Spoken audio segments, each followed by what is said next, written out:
जुना करार नीतिसूत्राचं पुस्तक अध्याय 4 वचन 23 मी वाचतो, सर्वांनी लक्ष द्या। सर्व रक्षणीय वस्तूंपेक्षा आपल्या अंतःकरणाचे विशेष रक्षण कर, कारण त्यात जीवनाचा उगम आहे। Hallelujah, hallelujah, hallelujah, hallelujah, hallelujah, hallelujah, hallelujah. नीतिसूत्राचं पुस्तक लिहिणारा पवित्र आत्म्याच्या प्रकाश झोतामध्ये एक गोष्ट आपल्याला सांगत आहे, सल्ला देत आहे, एक अति महत्त्वाची आज्ञा तो आपल्याला शिकवत आहे। तो म्हणत आहे की सर्व रक्षणीय वस्तूंपेक्षा तो आपल्या अंतःकरणाचे म्हणजे मनाचे रक्षण कर, कारण त्यात जीवनाचा उगम आहे। आपलं जे मन आहे तो जीवनाचा मूळ गाभा आहे, जीवनाचा स्रोता तो आहे, तो जीवनाचा केंद्रबिंदू आहे। म्हणून पवित्र शास्त्रामध्ये या गोष्टीविषयीची एक अति महत्त्वाची आज्ञा सांगून ठेवलेली आहे की तू आपल्या सर्व रक्षणीय वस्तूंपेक्षा तू आपल्या अंतःकरणाचे रक्षण कर, कारण त्यात जीवनाचा उगम आहे। सर्व रक्षणीय वस्तूंपेक्षा आपण या जगामध्ये जगत असताना कोणत्या गोष्टींचं रक्षण करत असतो, कोणत्या गोष्टींची सुरक्षिततेची खात्री बाळगतो। जे लोक ज्यांच्याकडे दागिना असेल जास्त ते त्याच्या रक्षणासाठी जास्त खबरदारी घेत असतील, ज्याच्याकडे जमीन जुमला जास्त असेल तो त्या कागदपत्रांची खबरदारी घेत असेल, ज्याच्याकडे डॉक्युमेंट जास्त असतील तो त्या डॉक्युमेंट्सची जी महत्त्वाची अतिमहत्त्वाची कागदपत्र आहे तो त्याची काळजी घेत असेल। अगदीच नाही तर काही लोक शरीराची जास्त काळजी घेतात, त्याच्याविषयीची त्याच्या सुरक्षितेच्या संबंधीची जास्त खबरदारी घेतात। परंतु परमेश्वर पवित्र आत्मा आपल्याला हे सांगत आहे की सर्व रक्षणीय वस्तूंपेक्षा तो आपल्या अंतःकरणाचं रक्षण कर। आपण बऱ्याचशा नको त्या गोष्टींची रक्षण करत असतो, ते करायलाच पाहिजे, परंतु त्याच्यापेक्षा अति मौल्यवान जर काय आहे, त्याच्यापेक्षा अति रक्षणीय काही गोष्ट आहे तर ती म्हणजे मन आहे। मग याचा अर्थ तुम्ही म्हणाल की आता ब्रदरांनी सांगितलेले की मनाचं रक्षण कर म्हणजे घरी जाऊन मी डॉक्युमेंट्स फाडून टाकतो, त्यांचा काही उपयोग नाही आहे, असं नाही आहे। तुम्ही म्हणाल की आता मी घरामध्ये दागिने ठेवलेले आहेत आणि घराला कुलूप लावून आलेलो आहे, आता कुलूप बिलूप लावायची गरज नाही, कारण ब्रदर बोललेलं आहे सर्व रक्षणीय वस्तूंपेक्षा अंतःकरणाचं रक्षण कर। पण बायबल जे म्हणतंय ते मी तुम्हाला सांगतोय, ते रक्षण करण्यासारखं आहेच। जे तुम्हाला मौल्यवान वाटतं या जगामध्ये तुमच्या जीवनाच्या संबंधी त्याचं तुम्ही रक्षण करताय हे खरं आहे, परंतु त्यापेक्षा अधिक जर कुठल्या गोष्टीचं रक्षण करायचं आहे तर ते आहे तुमचं मन। आपले दागिने सांभाळण्यासाठी लोक घरापेक्षा बँकेचं लॉकर अतिसुरक्षित समजतात आणि तिकडे जाऊन काही चार्जेस देतात आणि त्याच्या सुरक्षिततेसंबंधीची खबरदारी आणि खात्री बाळगतात। विचार करा, बायबल सांगतं त्याच्यापेक्षा अधिक मौल्यवान असं तुमच्याकडे काहीतरी आहे। जमिनीची कागदपत्र असतील, तुमचे स्वतःचे काहीतरी जे काही सरकारी कागदपत्र असतील त्याची जेवढी आपण काळजी घेतो, ते फाटू नये, डाग लागू नये, चांगलं लॅमिनेशन करून ठेवतो, चांगल्या फाईली करून ठेवतो, अशा ठिकाणी ठेवतो की शोधायला गेले की लगेच सापडावं। नाही तर कधी कधी एक वेळ अशी येते कुठलं कुठे काय असतं, पुरं घर पालतं पाडलं तरी तो डॉक्युमेंट सापडत नाही, शेवटी प्रार्थना करायला लागते आणि देवाची कृपा होते आणि तो डॉक्युमेंट्स पण सापडतो आणि ती लोक येऊन साक्षी देतात। त्या गोष्टी सगळ्या महत्त्वाच्या आहेत, परंतु त्याच्यापेक्षा कितीतरी पटीने अधिक असं काहीतरी आहे जे आहे आपलं मन। मनाविषयी रक्षण करणं किंवा मनाविषयी खात्री बाळगणं किंवा मनाच्या सुरक्षिततेसंबंधीची खात्री बाळगण्यासाठी आपल्याला पवित्र शास्त्र सांगत आहे सर्व रक्षणीय वस्तूंपेक्षा तू आपल्या अंतःकरणाचं रक्षण कर, कारण त्यात जीवनाचा उगम आहे। हे मन जे आहे, जे देवाने आपल्याला देऊ केलेलं आहे, तुम्हाला माहिती आहे हे मन आपलं जे मन आहे हे आपल्याला स्वतःला चांगलं ओळखतं। आपण कसं वागतो, कसं बोलतो, कुठे खोटं बोललेलो आहे, कुठे खरं बोललेलो आहे, कुठे काय लपवलेलं आहे, कुठे काय उघड केलेलं आहे, आपलं मन आपल्यामध्ये असल्यामुळे आपल्या मनाला आपण फसवू शकत नाही। आणि हे मन जे आहे हे देवापर्यंत जाण्याचा एक उत्तम मार्ग आहे, देवापर्यंत पोहोचण्याचा हा एक उत्तम असा देवाने ठेवलेला एक मार्ग आहे। ते त्याच्या संबंधी रक्षण करण्यासंबंधी पवित्र शास्त्र सांगत आहे। तुम्हाला माहिती आहे मनाला स्थिर ठेवण्यासाठी किंवा मनाला म्हणजे चंचलतेपासून वाचवण्यासाठी, मनाला एकाग्र ठेवण्यासाठी, मनाला एकचित्त ठेवण्यासाठी जागोजागी क्लासेस खोललेले असतात। जागोजागी सकाळचे जर तुम्ही ते वाहिन्यांवरती कसला तरी अभ्यास करायला सांगतात, त्याचे सेमिनार भरतात, त्याचे वर्ग भरतात, शिकवणुकीचे वर्ग भरतात का? फक्त मन स्थिर राहायला पाहिजे. डॉक्टर सुद्धा या संबंधी विषयी सांगतात की मन जर तुमचं चांगलं असेल, तुम्हाला काही टेन्शन म्हणजे मनामध्ये तुम्ही चिंता भरलेली नसेल, जास्त चिंतातूर नसाल, तर तुम्हाला तुमचं आरोग्य चांगलं राहील. हेच काय बायबलमधलं नीतिसूत्राचं पुस्तक अध्याय 17 वचन 22 सांगतं, उत्तम म्हणजे आनंदी हृदय हे एक उत्तम प्रकारचं औषध आहे. तुमचं मन जर चांगलं आहे, तुमचं मन जर स्थिर आहे, मन जर एकाग्र आहे, मन जर एकचित्त आहे, मनामध्ये शांती भरलेली आहे, तर तुम्हाला या जगामध्ये काहीच कमी नाही आहे, काहीच कमी नाही. परंतु मन शांत नाही आहे, मनामध्ये चलबिचलता आहे, उचंबळलेल्या लाटांसारखं मन आहे, तर याचा अर्थ तुम्ही राजवाड्यात जरी राहणारे असाल तरी शांतीची झोप लागणार नाही. असे कितीतरी लोक आहेत, जगाची वास्तविकताच ही आहे. मनामध्ये अशांती, मनामध्ये चंचलता, मनामध्ये अस्थिरता असल्यामुळे बक्कळ पैसा असून सुद्धा लोक आज आनंदी नाही आहेत. चांगला राजवाडा असून सुद्धा 4-4 AC घरामध्ये लावलेले असताना सुद्धा घरामध्ये झोप येत नाही आहे, अशी अवस्था आहे. चांगलं खायला पंचपक्वान्न असताना सुद्धा खायला मन लागत नाही का? कारण मनामध्ये शांतीच नाही आहे. पण एक माणूस जो देवावरती विसंबून आहे, देवावरती विश्वास ठेवलेला आहे, देवावरती सर्व काही सोडलेलं आहे, त्याच्या जीवनात स्वर्गाची शांती आहे. तो झोपडीत राहून जरी झुणका भाकर खाईल तरी त्याच्या त्या झुणका भाकरवरती देवाचा आशीर्वाद आलेला असेल, कारण तो मनाने आनंदी आहे. तुम्हाला माहिती असेल की मन आनंदी ठेवण्यासाठी बऱ्याचशा गोष्टींचा अवलंब केला जातोय किंवा बऱ्याचशा गोष्टींना हाताळलं जाते अशासाठी की मन आनंदी राहावं. मग मेडिटेशन करतात, मेडिटेशनसाठी मन एकाग्र राहण्यासाठी, मन चंचल होण्यापासून वाचवण्यासाठी मग मेडिटेशन केलं जातं, मननचिंतनाचा भाग. आणि मग तो मननचिंतनाचा भाग शिकवण्यासाठी एखादी मेणबत्ती पेटवली जाते, एखादा दिवा पेटवला जातो आणि मग सांगितलं जातं ती जी मेणबत्ती पेटते आहे तिच्याकडे बघत राहा आणि मन एकाग्र करा, लक्ष तुमचं विचलित होणार नाही. प्रॅक्टिस करायला लावतात ते अशासाठी की मन शांत राहायला पाहिजे, मन एकाग्र राहायला पाहिजे. पण तुम्हाला माहिती आहे ती मेणबत्ती जेवढा वेळ पेटते तेवढा वेळच एकाग्र. एकदा मेणबत्ती संपली की एकाग्रपणा पण संपला, मग तो परत त्याची चिडचिड सुरू होणार. मग नंतरला काही लोक सांगतात ते श्वासोच्छ्वास हे करा, श्वासावरती मन केंद्रित करा, मन तुमचं शांत राहील, मन तुमचं प्रफुल्लित राहील, मन तुमचं आनंदी राहील. पण ते तेवढ्या वेळापुरती. परंतु आपल्याला तो जालिम उपाय जो बोलतात, जालिम उपाय, मन शांत राहण्यासाठी या जगामध्ये जर जालिम उपाय जर काय आहे तर तो फक्त आणि फक्त देव, जो आपला परमेश्वर, आपला निर्माण करता, तोच ते ठेवू शकतो. मनाला सांभाळणं फार अति महत्त्वाचं आहे. मन जर तुमचं करप्ट झालं, मनामध्ये जर चुकीचे विचार आले नाही, त्याच्यावरती जर तुम्ही मननचिंतन केलं तर मग तुम्ही पापाला धजावाल आणि मग पाप तुमच्या जीवनामध्ये दुष्परिणाम घेऊन येईल. म्हणून मनाला फार सांभाळणं फार गरजेचं आहे. हे मन हे जर मनाला तुम्ही कंट्रोल केलं, मनाला तुम्ही स्थिर ठेवायचा प्रयत्न केलात, मनाला तुम्ही परमेश्वराच्या सानिध्यात राहून शांत ठेवण्याचा प्रयत्न केलात, तर तुमच्याकडनं चुका घडणार नाही, तुमच्याकडनं पाप घडणार नाही, सैतानाला तुमच्या जीवनावर अधिकार मिळणार नाही आणि ना त्याच्यापासून असलेला जो दुष्परिणाम आहे तो तुमच्या जीवनात प्रवेश करणार. मग तुम्हाला जी महत्त्वाची गोष्ट आहे ती म्हणजे आपलं मन. मनामध्येच सगळी गणितं आहेत, मनाच्या आसपासच सगळी गणितं आहेत आणि बायबल इथपर्यंत सांगते की त्या जीवनाचा उगम आहे. मग त्याला तुम्ही किती शुद्ध ठेवायला पाहिजे, त्याला तुम्ही किती स्थिर ठेवायला पाहिजे, त्याच्याविषयी तुम्ही किती खरी काळजी घेतली पाहिजे. आणि मग जेव्हा ती काळजी घ्याल तेव्हा ते मन स्थिर राहील, सुरक्षित राहील. आणि जेवढं ते मन स्थिर आणि सुरक्षित राहील तेवढं तुम्ही जीवनाचा मोठा आनंद घेऊ शकता. तुम्ही जर वृत्तवाहिन्या बघितल्या असतील किंवा वृत्तपत्र वाचले असतील, असे कितीतरी नावाजलेली लोक, प्रसिद्ध असलेली लोक आत्महत्या करतात आणि आपण त्यांच्याविषयी वाचतो आणि आपल्याला धक्काच बसतो की या माणसाने आत्महत्या करणं म्हणजे काय. माणसं आत्महत्याचा पर्याय का निवडतात? कारण ते जीवनामध्ये मनामध्ये एवढे अशांत असतात की त्यांना असं वाटतं की या प्रश्नाचं या जगात उत्तरच नाही आहे, आता इथून पुढे काय होऊच शकत नाही, इथून पुढे सगळं काही संपलं असं जेव्हा त्यांना वाटायला लागतं तेव्हा जाऊन ते आत्महत्येचा पर्याय निवडतात. पण ते हे विसरतात की जिकडे जगातले सगळे दरवाजे बंद होतात तेव्हा परमेश्वराचा एक दरवाजा उघडा असतो ज्याच्यातून परमेश्वर आपल्याला मदत करतो. तो नेहमीच आपल्यासाठी त्याचे मार्ग उपलब्ध करून ठेवत असतो. तो नेहमीच आपल्यासाठी त्याच्या वाटा मोकळ्या करून ठेवलेल्या असतात, फक्त आपलं लक्ष तिथपर्यंत जात नाही.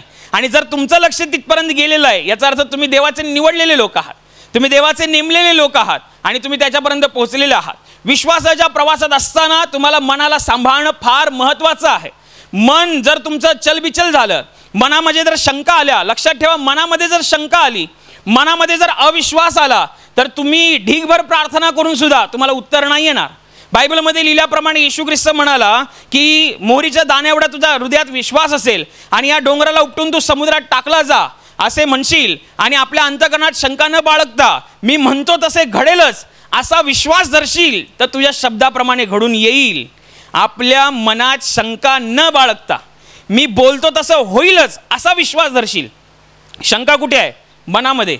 याचा अर्थ मनामध्ये शंका असली तर तुमच्या प्रार्थनेला तुमच्याच केलेल्या प्रार्थनेवरती तुम्हाला डाऊट येईल. तुमच्या मनामध्ये शंका असेल तर तुम्हीच केलेल्या त्या आत्मिक मेहनतीवरती तुम्हाला डाऊट येईल की मी केलंय पण देव ऐकेल ना, मी प्रार्थना केली आहे तर देव पाहेल ना, माझ्या जीवनामध्ये अशी अस्तव्यस्तता आहे पण देव पाहतोय ना. खरं म्हणजे असं आहे की देव पाहतोच आहे, फक्त तुमच्या मनात शंका आहे. तुमच्या मनाला तुम्ही स्थिर ठेवायला कुठेतरी कमी पडताय म्हणून तुम्हाला देवाची हालचाल समजून येत नाही आहे.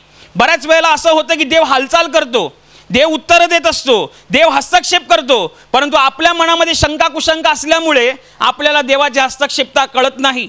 देवाचं ते हालचाल आपल्याला कळत नाही. का? कारण मनाला स्थिरच ठेवलेलं नाही आहे. तुम्हाला तुमच्या मनाचं रक्षण करायचं आहे, त्याला चांगलं असं सुरक्षित ठेवण्यासाठी तुम्हाला खबरदारी घ्यायची आहे.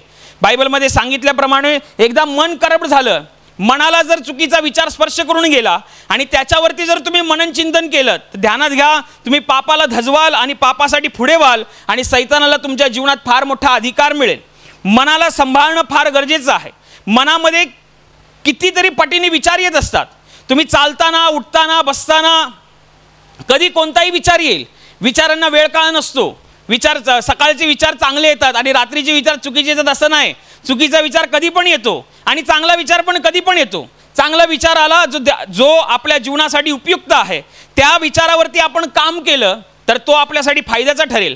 परंतु चुकीचा विचार जेव्हा येतो, चुकीचा विचार कधी येऊ शकतो, कोणालाही येऊ शकतो, कोणत्याही वेळेला येऊ शकतो. पण चुकीचा विचार आला आणि तुम्हाला स्पर्श करून गेला त्याच्यामध्ये प्रॉब्लेम नाही आहे, तो कधी येईल. परंतु तो विचार जो चुकीचा आला आहे त्याच्यावरती जर तुम्ही काम केलं, त्याच्यावरती जर मनन चिंतन केलं तर तिकडे मात्र गडबड आहे. म्हणून जेव्हा मन जे असतं त्याला चांगल्या गोष्टींनी भरून काढणं हे आपलं काम आहे. त्याच्यामध्ये चांगल्या गोष्टी भरणं हे आपलं काम आहे. जर तुम्ही चुकीच्या गोष्टी भराल तर परमेश्वराला त्यामध्ये दुसरं काही भरायला जागा तुम्ही ठेवणारच नाही. आणि जिकडे परमेश्वराला जागा आपण तयार करून देत नाही तिकडे परमेश्वर जबरदस्तीने काम नाही करत.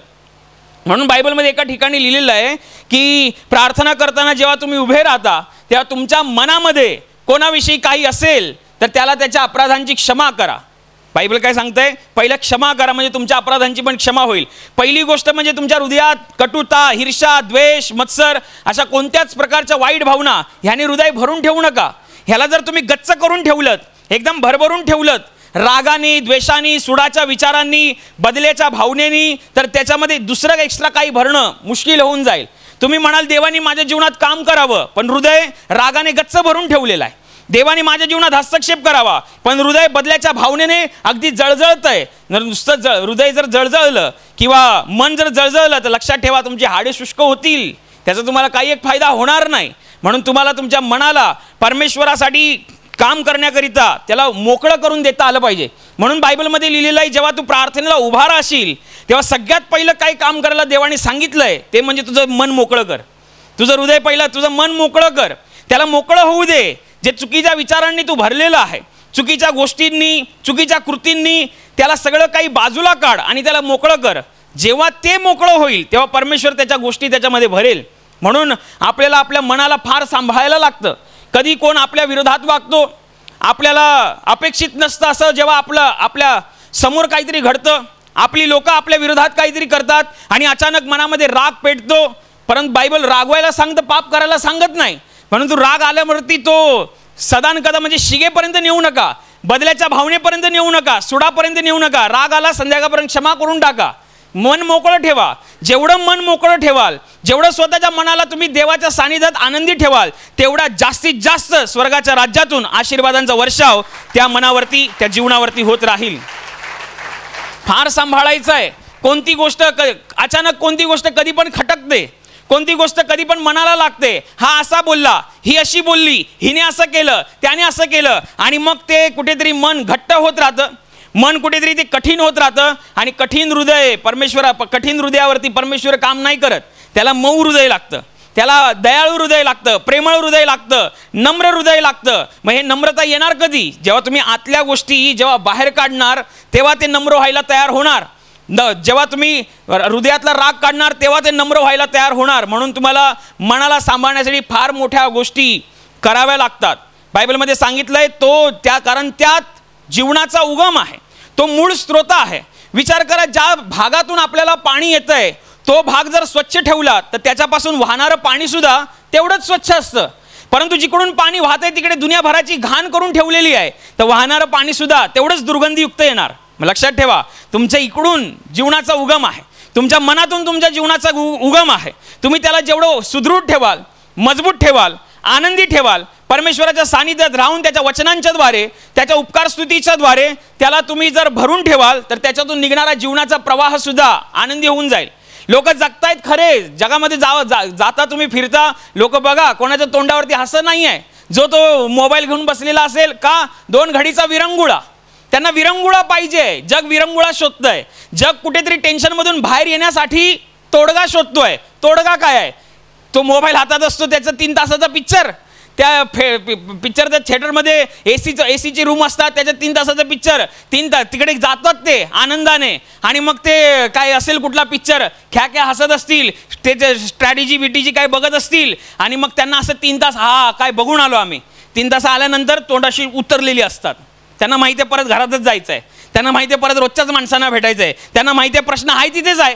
जो प्रश्न पिक्चरच्या थिएटरमध्ये घुसायच्या अगोदर मला सतावत होता, पिक्चर बघून आल्यानंतर सुद्धा तो प्रश्न तसाचा तसा आहे. पण तुम्हाला माहिती आहे, तुम्हाला प्रश्न आहे, तुम्हाला समस्या आहे, तुम्हाला माहिती आहे देवाच्या भवनात जायला पाहिजे, प्रार्थना केंद्रात जायला पाहिजे. प्रार्थना केंद्रात समस्या घेऊन याल, पण जाताना तुमची समस्या निघून गेलेली असेल, एक साक्ष, एक आशीर्वाद आणि एक हस्तक्षेप घेऊन जाल. आणि लोक काय शोधतायत? विरंगुळा. ह्याचं आणि ते काय की गेम असतात, ते मला ते एकच गेमचं माहिती आहे, पबजी काहीतरी, तर ते गेम खेळतात आणि मग अजून काय काय खेळतात, मग त्याच्यावरती काय पैसे पण मिळतात आणि मग तेवढ्यापुरती ते आहे. परंतु मन त्याने शांत नाही होणार. मनाला शांत करण्यासाठी जो मनाचं निर्माण करता परमेश्वर आहे, तोच सगळं काही करू शकतो, कारण त्याला सगळं काही माहिती आहे. म्हणून मनाला खूप सुदृढ ठेवा, मजबूत ठेवा. मनाला दूषित करू नका. चुकीच्या विचारांनी, चुकीच्या गोष्टींनी, चुकीच्या कल्पनांनी मनाला कधी दूषित करू नका. आजूबाजूला घडत असलेल्या गोष्टींच्या द्वारे स्वतःला आपल्या मनामध्ये निराशेने खोल गर्तेमध्ये अडकवून घेऊ नका. त्याला नेहमी सुदृढ ठेवा, त्याचं रक्षण करा. त्याला मजबूत राहण्यासाठी तो ढळला नाही पाहिजे, तो असा विनाकारण रडला नाही पाहिजे. लोकांच्या जीवनात समस्या येतात आणि मग ते माणसांकडे रडत सुटतात. त्यांना वाटतं माणसं काहीतरी करतील, पण ध्यानात घ्या, माणसं करतील नाही करतील तो नंतरचा भाग, परंतु परमेश्वराकडे गुडघे टेकून रडल्यावरती त्याच्या राज्यातून मात्र होईल, हे सत्य आहे. म्हणून सर्व रक्षणीय वस्तूंपेक्षा तू आपल्या अंतःकरणाचं रक्षण कर, कारण त्यात जीवनाचा उगम आहे. कोणत्याही वेळेला काही विचार येईल, बसलेले असताना, उठलेले असताना, चालत असताना, वेळ काळ नाही आहे. चुकीचे विचार आल्यानंतर त्याच्यावरती हालचाल करू नका, त्याच्यावरती तुम्ही मननचिंतन करू नका, ते विचार अंमलात आणू नका. डोक्यामध्ये मनात आल्यानंतर अंमलात आणू नका जे चुकीचे विचार असतात ते. जसं बायबलमध्ये एका ठिकाणी लिहिलेलं आहे, एक शिमोन नावाचा जादूगार होता. हा शिमोन नावाचा जादूगार जादूगिरी करायचा आणि लोकांना फसवायचा. त्याची जादूगिरीमध्ये तो एवढा अव्वल दर्जाचा होता की लोक त्याच्या जादूगिरीला बघून असं समजायचे की हीच देवाची ताकद आहे, देवाची जी महान ताकद म्हणतात ती हीच आहे. आणि मग तिकडे त्या गावामध्ये देवाचा एक दास येतो आणि तो सुवार्ता सांगतो. सुवार्ता सांगत असताना देवाने दिलेला पवित्र आत्म्याच्या अधिकाराखाली त्याच्याद्वारे कित्येक लोक बरी होतात. ही गोष्ट हा शिमोन नावाचा जादूगार बघतो आणि त्याला अवाक वाटतं की मी जे करतो ती जादूगिरी आहे. जादूगिरीने कुठला माणूस बरा होऊ शकत नाही, जादूगिरीने कुठल्या माणसाच्या जीवनातले प्रश्न सुटू शकत नाही. म्हणून याचा अर्थ फिलिप जे करतोय ती जादूगिरीने हात चलाकी नव्हे, हे तर देवाचं सामर्थ्य आहे. मग तो त्या येशूच्या शिष्याकडे जातो आणि मग त्याला विचारतो की काय आहे. त्याला सुवार्ता कळते आणि मग आपला पापी जीवन हा सोडून देतो. तो जादूगिरी करणं सोडून देतो. जादूगिरीची सर्व साहित्य, सर्व पुस्तकं, सर्व वस्तू, तो सगळं काही सोडून, पापी जीवन सोडून, आणि पापी जीवनामुळे, हात चलाखीमुळे त्याला जी मिळालेली प्रसिद्धी होती, विचार करा तो एक नावाजलेला माणूस होता, ती प्रसिद्धी पण तो सोडतो आणि बाप्तिस्मा घेतो आणि येशूचा तो शिष्य होतो, येशूवरती विश्वास ठेवतो. एकदा असं होतं, तिकडे दुसरे शिष्य येतात. त्यांना माहिती असतं की या गावामध्ये लोक येशूवर विश्वास ठेवणारी आहेत, परंतु यांना पवित्र आत्मा मिळालेला नाही आहे. म्हणून येशूचे शिष्य तिकडे जातात आणि विश्वासदारांच्या डोक्यावर हात ठेवतात. आणि जेव्हा ते हात ठेवतात त्याच वेळेला लोकांवरती पवित्र आत्मा उतरतो. देवाचं प्रचंड सामर्थ्य लोक अनुभवत असतात. हे बघून हा शिमोन नावाचा माणूस जो आता विश्वासणारा आहे, कोण आहे? विश्वासणारा. हा विश्वासणारा असून हा भावुक होतो. ह्याला आपल्या इमोशनवरती कंट्रोल नसतो, ह्याला आपल्या भावनांवरती कंट्रोल नसतो. ह्याला काय चेव चढतो काय माहिती. हा जातो आणि पैसे जेवढे असतात इकडे तिकडे गोळा करून आणतो आणि पेत्रासमोर करतो पुढे, जो येशूचा प्रमुख शिष्य होता. पेत्राला म्हणतो, हे पैसे घे आणि मला हे दान दे. हे तुम्ही जे असं हात ठेवता आणि लोक बरी होत आहेत, हात ठेवता लोकांना पवित्र आत्मा मिळतोय, मला पण दे हे दान. तेव्हा तो होता पेत्र. पेत्र म्हणाला, तुझ्या पैशाचा तुझ्याबरोबर नाश होत. तुझं अंतःकरण देवाच्या दृष्टीने नीट नाही. जाऊन पहिला पश्चाताप कर, कदाचित देव तुला त्याची क्षमा करेल. काय म्हणतोय जरा लक्षपूर्वक ऐका.